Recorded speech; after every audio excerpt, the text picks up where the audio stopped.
പൊരുത്തപ്പെട്ടിട്ടില്ല. പിന്നെ സുധീര ഒരു വീട് വെച്ച് കൊടുക്കണം എന്നാൽ ഞാൻ ഇപ്പം ഇങ്ങോട്ട് വന്നപ്പോൾ അത് ആലോചിച്ചത്. സുധി മരിച്ചു എന്നുള്ളത് സുധീര വീട്ടിൽ അവർക്ക് വീട് വേണമല്ലോ.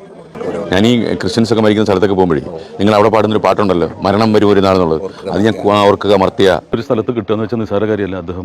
അദ്ദേഹത്തിൻ്റെ സ്ഥലം, അദ്ദേഹത്തിൻ്റെ ഹൃദയം തന്നെ പങ്കുവയ്ക്കും. കാരണം അദ്ദേഹത്തിൻ്റെ കുടുംബ സ്വത്തായിട്ട് കിട്ടിയിട്ടുള്ള സ്വത്ത് നമുക്ക് തന്നു എന്നുള്ളത്. ഇത് തന്നെയാണ് നമ്മൾ ഈ പള്ളിയിൽ പോയി കുർബാന കാണണം, അമ്പലത്തിൽ പോയി പ്രാർത്ഥിക്കുക, അല്ലെങ്കിൽ പള്ളിയിൽ വീട് അങ്ങനെ വിട്ടുകൊടുക്കാൻ പറ്റില്ലല്ലോ. കാരണം ഇളയ കുഞ്ഞ് മൈനറാണ്. അപ്പം കുഞ്ഞിന് 18 വയസ്സാകാതെ അവൻ്റെ അതേ അല്ലേ ആ അവകാശം തന്നെ അവൻ്റെ ഗാർഡിയൻ എന്ന നിലയ്ക്ക് എനിക്കും അവകാശമുണ്ട്. അപ്പൊ അതാണ് കോടതിയിൽ, അതാണ് നിയമമല്ലോ, അതാണ്. അപ്പൊ പിന്നെ അത് ഇങ്ങനെ. എല്ലാവർക്കും നമസ്കാരം. വീഡിയോ ഇഷ്ടപ്പെടുകയാണെങ്കിൽ ലൈക്ക് ചെയ്യാനും പിന്നെ കമന്റ് ചെയ്യാനും മറക്കരുത്. ഇന്നത്തെ വിഷയം അല്ലെങ്കിൽ ഞാൻ പറയാൻ പോകുന്നത് രേണുസുധിയുടെ ഒരു കാര്യം തന്നെയാണ്. കൂടെ മറ്റേ ആ കൂട്ടുകാരി ചേച്ചിയോടുണ്ട്. ഈ കൂട്ടുകാരി ചേച്ചി എനിക്കൊരു കമന്റ് ഇട്ടിരുന്നു. ആ കമന്റിൽ നിന്ന് തുടങ്ങാം. അതായത് 2 ദിവസം മുമ്പാണ്. ഞാൻ കഴിഞ്ഞൊരു വീഡിയോയിൽ പറഞ്ഞിരുന്നു ചേച്ചി ഒരിക്കൽ ഒരു കമന്റ് ഇട്ടിട്ടുണ്ട്. പക്ഷെ ഞാൻ ആ കമന്റ് എടുത്ത് നിങ്ങളോട് സംസാരിക്കാത്തത് പുള്ളിക്കാരി ഒരു വീഡിയോ ഇടുമോ ഇല്ലയോ എന്ന് നോക്കിയിട്ട് പറയാമെന്നാണ് പറഞ്ഞത്. എന്നാൽ എന്നെ ഞെട്ടിച്ചുകൊണ്ട് ആ കമന്റ് ഇട്ടിട്ട് പുള്ളിക്കാരി പോയി ബിഷപ്പിന്റെ അടുത്ത് പോയി മാപ്പ് പറഞ്ഞതിനെ ഞാൻ സ്വാഗതം ചെയ്യുന്നു. കാരണം ഇപ്പോഴെങ്കിലും ഈ പക്വതയോട് ഒരു കാര്യം ചെയ്തതിനെ ഞാൻ ഒരിക്കലും നിങ്ങളെ മോശമെന്ന് പറയത്തില്ല. അത് ചെയ്തത് നല്ല കാര്യം തന്നെയാണ്. ഇത് കുറച്ചുകൂടി നേരത്തെ ചെയ്യണമായിരുന്നു എന്നുള്ള ഒരു കാര്യം പറഞ്ഞു വെച്ചുകൊണ്ട് തന്നെ ഞാൻ ആ കമന്റ് നിങ്ങളെ ഒന്ന് കാണിക്കാം. ഓക്കെ, പുള്ളിക്കാരി പറഞ്ഞ കമന്റ് ഇങ്ങനെയാണ്. ഒരു നിമിഷം. നാണമില്ലേടാ, എന്തിന്റെ കേടാ, നിർത്താറായില്ലേ, പാപം ചെയ്യുന്നത് അവളല്ല നീയൊക്കെയാണ്, കഷ്ടമെന്ന് പറഞ്ഞുകൊണ്ടൊരു ഇതിട്ടു. ഞാൻ അതിനെ അവൾ ചെയ്യുന്നത് നന്മയാണല്ലോ, സോഷ്യൽ മീഡിയയിൽ വന്ന് മറ്റുള്ളവരെ മോശമാക്കാൻ ശ്രമിച്ചാൽ വെറുതെ വിടുമെന്ന് തോന്നരുത് എന്ന രീതിയിൽ ഞാൻ അവർക്കൊരു റിപ്ലൈ കൊടുത്തു. ഇതിന്റെ മറുപടി ആയിട്ട് പുള്ളിക്കാരി ഒരു എഴുത്തങ്ങോട്ട് എഴുതി. എന്റെ പൊന്നും മക്കളെ, അത് എഴുതിയിരിക്കുന്നത് ഇങ്ങനെയാണ്: മോശക്കാരനാക്കാൻ ശ്രമിക്കുന്നതും മോശക്കാരിയാക്കിക്കൊണ്ടിരിക്കുന്നതും നിങ്ങൾ തന്നെയാണ്. ബിഷപ്പിനെ വെളുപ്പിക്കുന്നു എന്ന വ്യാജേന അദ്ദേഹത്തെ മോശക്കാരനാക്കുന്നു, പരിഹാസപാത്രമാക്കുന്നു നിങ്ങൾ തന്നെയാണ്. മാസങ്ങൾക്കും വർഷങ്ങൾക്കും മുമ്പുള്ള വീഡിയോ ഒക്കെ ഇപ്പോൾ ഫ്രഷ് ആയിക്കൊണ്ട് ഇട്ടുകൊണ്ടിരിക്കുന്നു. ഒരു പ്രാവശ്യം മാസങ്ങൾക്ക് മുമ്പ് രേണു വിഷപ്പാമ്പ് എന്ന് പറഞ്ഞതിൽ ഇപ്പോഴും നിങ്ങളൊക്കെ തന്നെ അദ്ദേഹത്തെ വീണ്ടും വീണ്ടും വിളിച്ചുകൊണ്ടിരിക്കുകയാണ്. പിന്നെ പറയുമ്പോൾ എല്ലാം പറയണ്ടേ? ഈ പുണ്യാളൻ സോഷ്യൽ മീഡിയയിൽ വന്ന് കാണിച്ചിട്ടുള്ള കഥകളി ഒന്നും നിങ്ങൾ കണ്ടിട്ടില്ല. എന്നാൽ ഞാൻ കണ്ടായിരുന്നു. അതിനുള്ള റിപ്ലൈ മാത്രമേ റിയാക്ഷൻ വീഡിയോ ആയിട്ട് കൊടുത്തിട്ടുള്ളൂ. പിന്നെ നിങ്ങൾക്കുള്ള ഒരു നല്ല കണ്ടന്റ് 2 ദിവസത്തിനുള്ളിൽ തരാം. 1 വർഷം ഇട്ട് ഓടിക്കാനുള്ളത് ഉണ്ടാവും. ഇങ്ങനെയൊക്കെ പറഞ്ഞ് പുള്ളിക്കാരി ഒരു കമന്റ് ഇട്ടിരുന്നു, എന്തോ ഒരു ബോംബ് പൊട്ടിക്കുമെന്ന രീതിയിൽ. അത് കഴിഞ്ഞതിന് ശേഷം പിറ്റേ ദിവസം കാണുന്നത് ബിഷപ്പിന്റെ അടുത്ത് പോയി പുള്ളിക്കാരി മാപ്പ് പറഞ്ഞതാണ്. ഓക്കെ, അതിനൊരു തെറ്റും ഞാൻ പറയുന്നില്ല. കാരണം തെറ്റാണെന്ന് ബോധ്യപ്പെട്ട് കഴിഞ്ഞാൽ അത് മാപ്പ് പറയുന്നതിൽ ഞാൻ അതിനെ സ്വാഗതം ചെയ്യുന്നു. പക്ഷെങ്കിൽ ഈ ചേച്ചി പല കാര്യങ്ങളും ഈ സോഷ്യൽ മീഡിയയിൽ വന്ന് പറഞ്ഞിരുന്നു. ഇന്നലെ ഈ പുള്ളിക്കാരി ലൈവിൽ വന്ന് ഈ ഒരു എക്സ്പ്ലനേഷൻ കൊടുത്തിരുന്നു.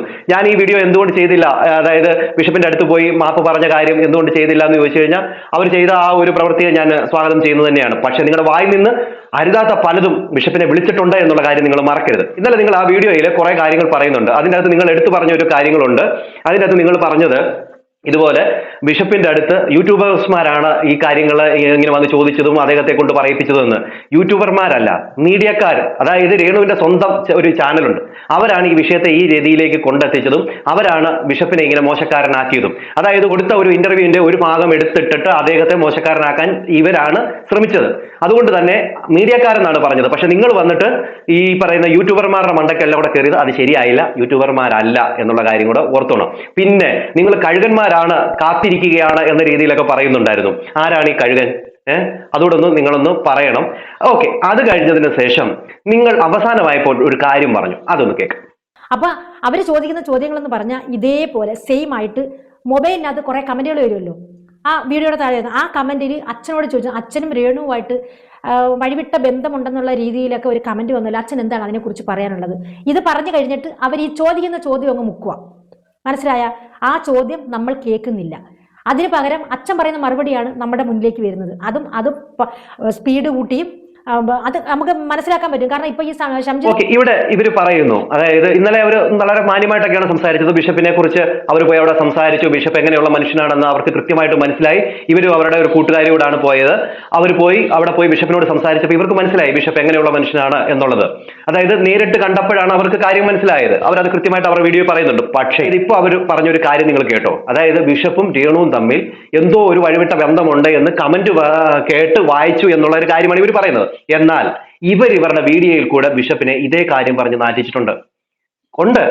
ഈ പറഞ്ഞവർ ഇവരുടെ നാക്കുകൊണ്ട് ബിഷപ്പിനെ അങ്ങനെ ഒരു സംഭവം പറഞ്ഞ ഒരാളാണ് ഇവര്. അത് നിങ്ങളൊന്ന് കേട്ടു നോക്ക്. ഓക്കെ, ഞാൻ ഈ വിഷയം അവരെ പിന്നെയും വലിച്ചിടുകയല്ല. പക്ഷെ ഇവർ പറഞ്ഞിട്ടുള്ളത് ഇവർ മറക്കരുത്. ഇതിനൊക്കെ പോയി അവർ മാപ്പ് പറയണം. അല്ലാതെ എന്താ പറയാ, കേസ് പിൻവലിക്കണമെന്ന് പറഞ്ഞിട്ടില്ല എന്ന് പറഞ്ഞു മാപ്പ് പറയുന്നതും അതൊക്കെ ആ ഒരു ബിഷപ്പിനോട് പറയുമ്പോൾ ബിഷപ്പിന് ഓട്ടോമാറ്റിക്കായിട്ട് ഒരു ഇത് തോന്നുമല്ലോ. അതാണ് ഇവരുടെ ഉദ്ദേശം. ഓക്കെ, എന്തായാലും ആയിക്കോട്ടെ, നല്ലതായിക്കോട്ടെ. പക്ഷേ ഇതൊക്കെ നിങ്ങൾ പറഞ്ഞിട്ടുണ്ടെന്ന് ഞാൻ ഒന്നുകൂടെ റിവെഞ്ച് കാണിക്കുകയാണ്. പിന്നെ ഞാനൊരു കാര്യം പറയട്ടെ, ഇപ്പം രേണുസുധിയുടെ 2 മക്കൾക്കാണ്, സുധിയുടെ 2 മക്കൾക്കാണ് വീട് വെച്ച് കൊടുത്തതെന്ന് പറഞ്ഞു. ഈ 2 മക്കൾ മാത്രം വീടിനകത്ത് ഉണ്ടാക്കിയാൽ അവരെ തന്നെ വളരുമോ? അപ്പൊ അവരെ നോക്കാനും സംരക്ഷിക്കാനോ പരിഹരിക്കാനോ അവർക്ക് ആഹാരം കൊടുക്കാൻ ആൾക്കാരും വേണ്ടേ? അല്ല, ഞാൻ എന്റെ ഒറ്റ ഡൗട്ട്, താങ്കൾ ഇത്രയും കിടന്ന് ഈ രേണുസുധിക്കെതിരെ ചൊറിയേണ്ടുന്ന കാര്യം എന്തുവാ? ഞാൻ ചോദിക്കട്ടെ, ഇപ്പം ഒരു 5 സെന്റ് സ്ഥലം ദാനം കൊടുത്തെന്ന് പറഞ്ഞുകൊണ്ട് വീട്ടിൽ വേറെ ആരും ഉണ്ടാകത്തില്ല, രേണുസുധിയും കൊച്ചുങ്ങളും മാത്രമേ കാണത്തുള്ളൂ എന്ന് കരുതിയാണോ അച്ഛൻ കൊടുത്തത്? കേട്ടല്ലോ ഇവർ പറഞ്ഞത്. അതായത് രേണുവും പിള്ളേരും മാത്രമേ ഉള്ളത് കൊണ്ട് വിചാരിച്ചാണോ കൊടുത്തത് എന്നുള്ള രീതിയിൽ സംസാരിച്ചത് ഇവരാണോ? ഇവർ സംസാരിച്ചതിന്റെ മുഖേനയാണ് കമന്റുകൾ ഓരോന്നും വന്നതും ബിഷപ്പിനെ നാണം കെടുത്തിയതും. ഇവരൊക്കെ കൂടിയാണ് ആ ബിഷപ്പിനെ ഈ ഒരു ലെവലിലേക്ക് കൊണ്ടെത്തിച്ചതും ബിഷപ്പാമ്പെന്നും അങ്ങനെ തുടങ്ങി പല വൃത്തികേടുകളും പറഞ്ഞത്. ഇവരുടെ കൂട്ടുകാരിയായിട്ടുള്ള രേണു പല കാര്യങ്ങളും വിളിച്ചു പറഞ്ഞു. കഴിഞ്ഞ ദിവസം ഞാനൊരു വീഡിയോ ഇട്ടതിൽ പറഞ്ഞിരുന്നു, അതായത് ഇവർക്ക് ഒരു വക്കീൽ നോട്ടീസ് ബിഷപ്പ് അയച്ചല്ലോ, അത് കിട്ടിയത് ഈ പുള്ളിക്കാരി പോയി കൈപ്പറ്റിയില്ലായിരുന്നുവെങ്കിൽ അതെന്താ നടക്കുന്നതെന്നുള്ളത് അത് പിന്നത്തെ കാര്യമായിരുന്നു. പക്ഷെ പുള്ളിക്കാരിയോട് ആരോ പറഞ്ഞു പോയി അത് കൈപ്പറ്റെന്ന് പറഞ്ഞു, പുള്ളിക്കാരി പോയി അത് കൈപ്പറ്റി. എന്നിട്ട് പുള്ളിക്കാരി പറഞ്ഞു എനിക്ക് കിട്ടുന്നതിന് മുമ്പേ അത് ബ്ലോഗർമാർക്ക് കിട്ടി എന്ന് പറഞ്ഞുകൊണ്ട് പുള്ളിക്കാരി ബിഷപ്പിനെ അവിടെ വെച്ചൊരു നോണ്ടലൊക്കെ നോണ്ടുന്നുണ്ട്. അത് കഴിഞ്ഞതിന് ശേഷം ഈ പുള്ളിക്കാരി ഇന്നലെ ലൈവിൽ വന്ന് ഒരു കാര്യം കൂടെ പറഞ്ഞു, അതുകൊണ്ടൊന്ന് കേട്ടുപോയി. വീട് വിട്ടു കൊടുത്തേക്ക് ചേച്ചി, നാണം കെട്ട് എന്തിനാ? അത് കൂടെയുള്ള ചേച്ചിയുടെ പേര് അറിയില്ല. ഇത് ശ്രീതു, എന്റെ പേര് ശ്രീതു എന്നാണ്.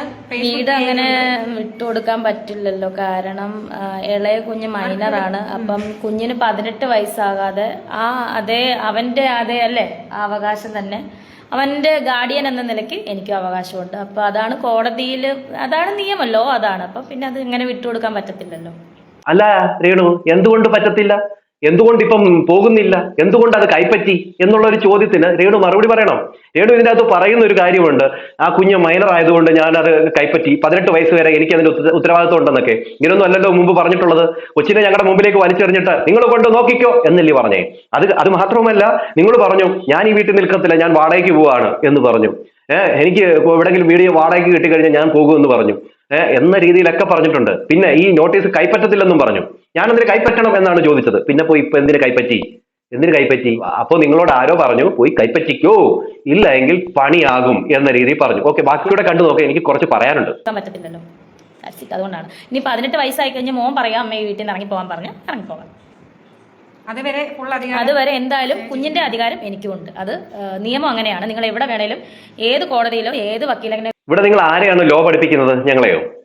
ഞങ്ങളൊക്കെ ഈ കാര്യം എന്തായിരുന്നു പറഞ്ഞത് ഇതിനു മുമ്പ് ഞങ്ങൾ കൃത്യമായിട്ട് പറഞ്ഞു, രേണു അത് പോയി കൈപ്പറ്റ്, അഹങ്കാരം കുറയ്ക്ക്. കൂട്ടുകാരികളോട് പറഞ്ഞു നിങ്ങൾ ഉപദേശിച്ചു കൊടുക്കുക, ബുദ്ധി ഉപദേശിച്ചു കൊടുക്കുക.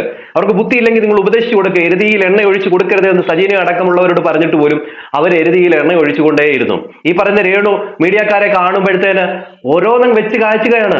മീഡിയക്കാരുടെ മുമ്പിൽ ഇങ്ങനെ അങ്ങോട്ട് ടൈം ലൈനിൽ നിൽക്കണം. അതുകൊണ്ട് തന്നെ വായി തോന്നുന്നത് കോതയ്ക്ക് പാട്ട് എന്ന രീതിയിൽ പറഞ്ഞുകൊണ്ടേയിരുന്നു.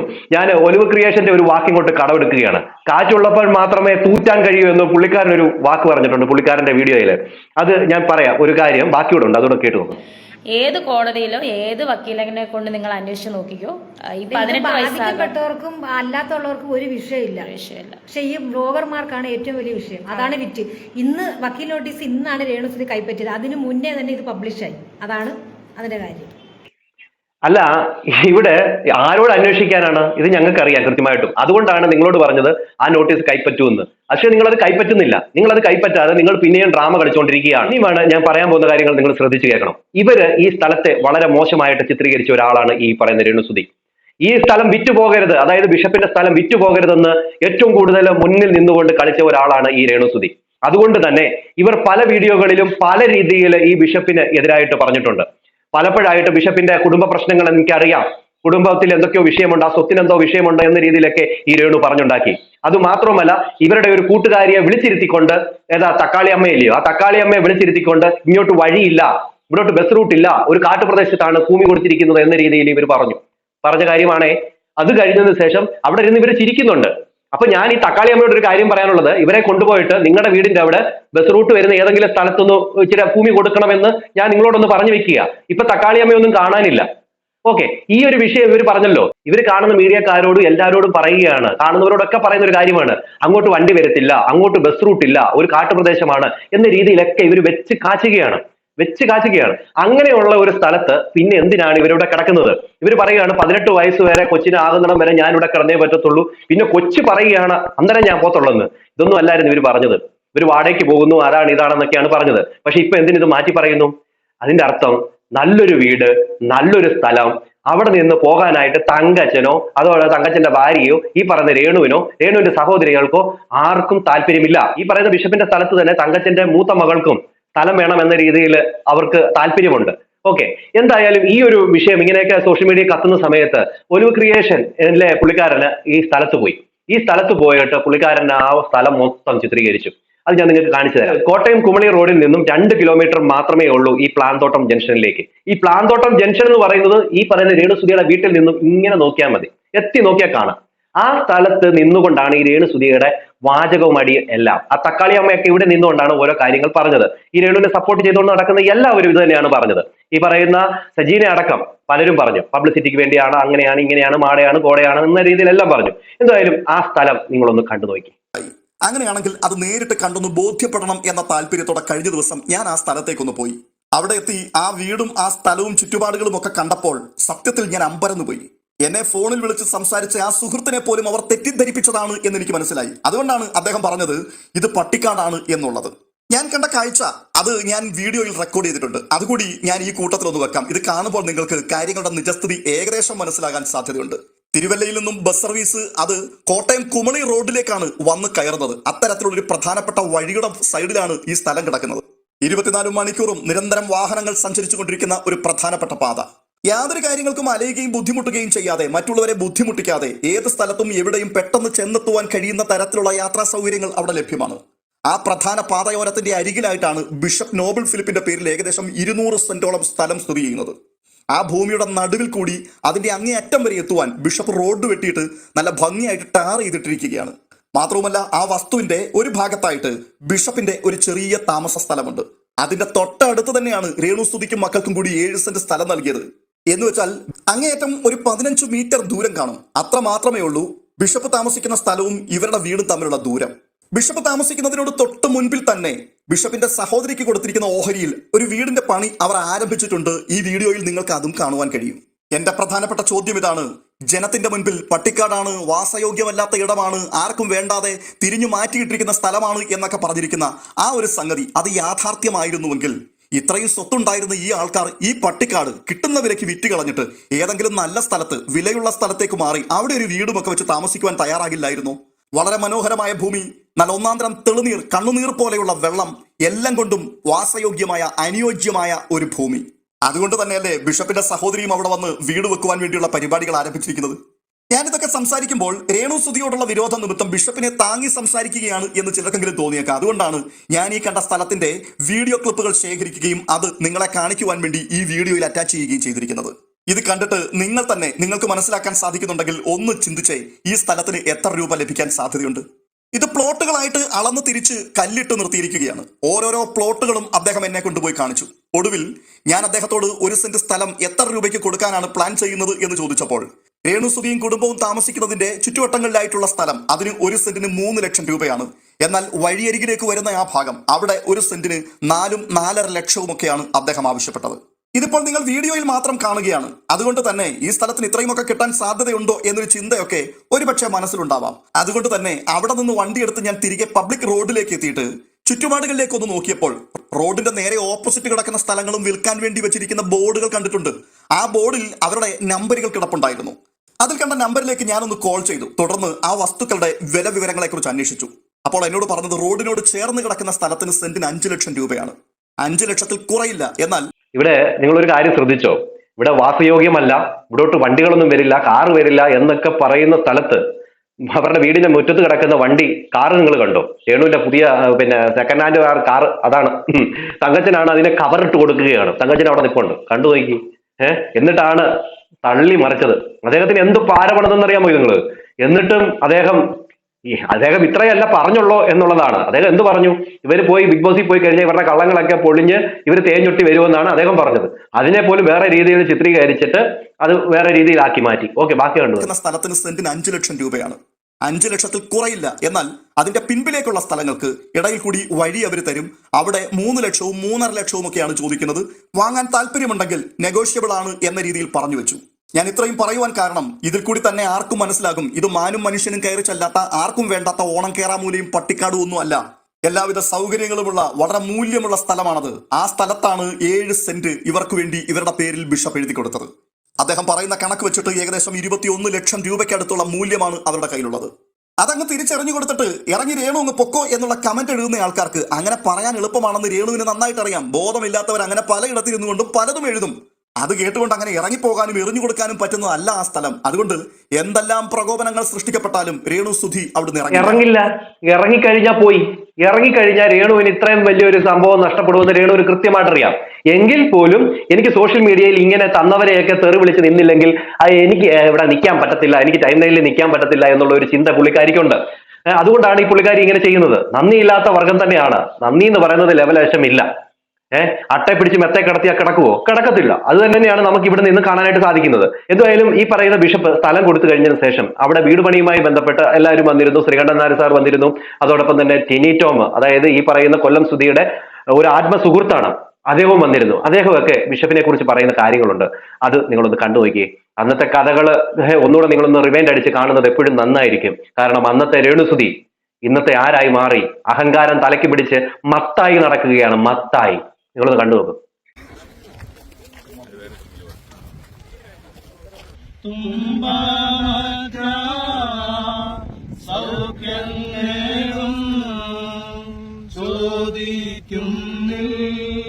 പിതാവിന്റെയും പുത്രന്റെയും ജീവനുള്ള പരിശുദ്ധാത്മാവിന്റെ നാമത്തിൽ സ്ഥാപിക്കുവാൻ തക്കവണ്ണം ആശീർവദിക്കുന്നു.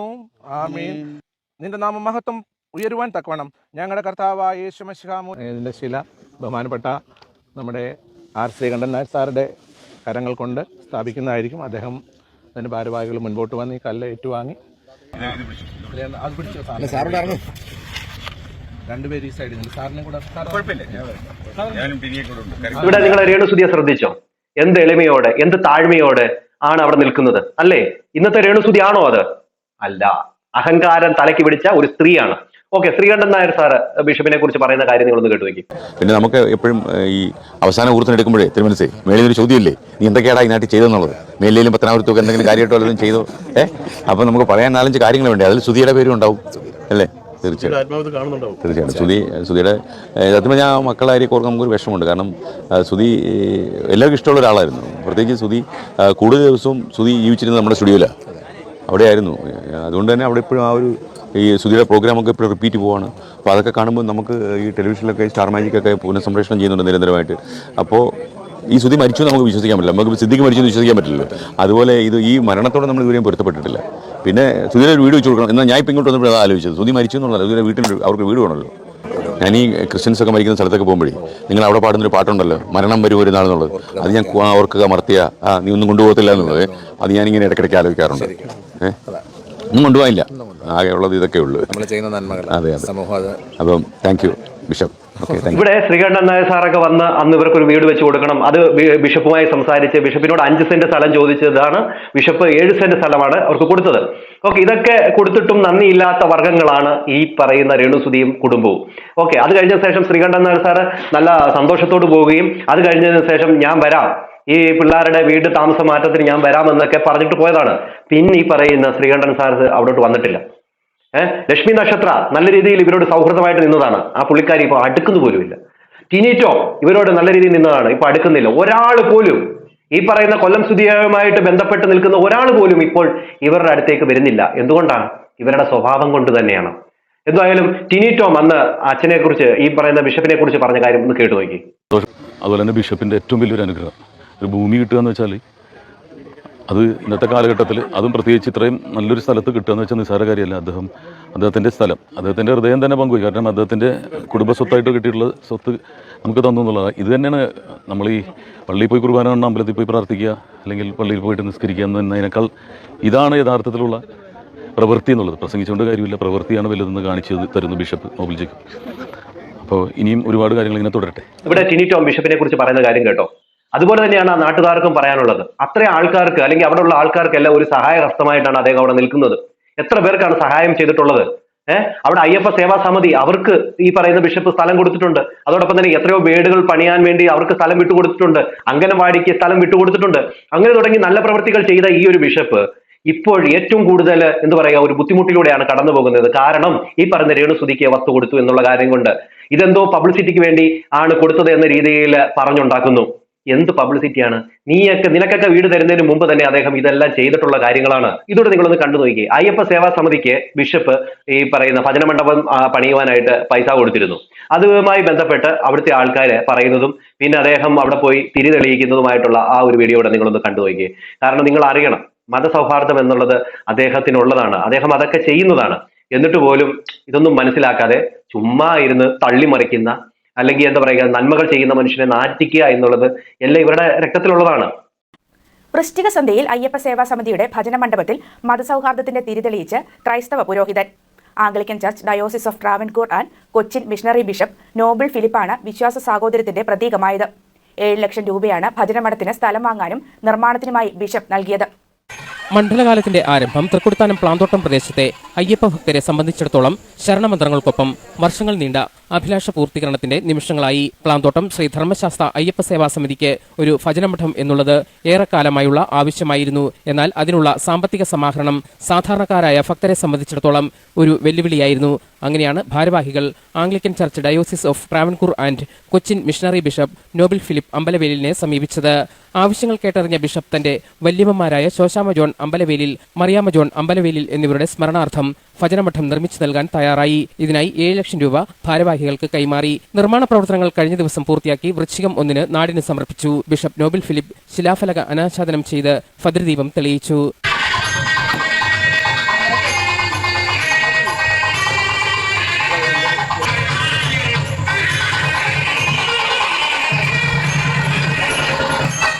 പ്ലാന്തോട്ടം ശ്രീധർമ്മശാസ്ത്ര അയ്യപ്പ സേവാ സമിതിയുടെ ഒരു ഭജന മണ്ഡപം ഈ പ്രദേശത്ത് വളരെ അത്യാവശ്യമായിട്ടുണ്ടായിരുന്നു. ഇവിടെയുള്ള ഭക്തജനങ്ങൾ വളരെ ആഗ്രഹത്തോടെ അവർ നീണ്ട വർഷങ്ങൾ ആഗ്രഹിച്ചിരുന്നൊരു കാര്യമാണ്.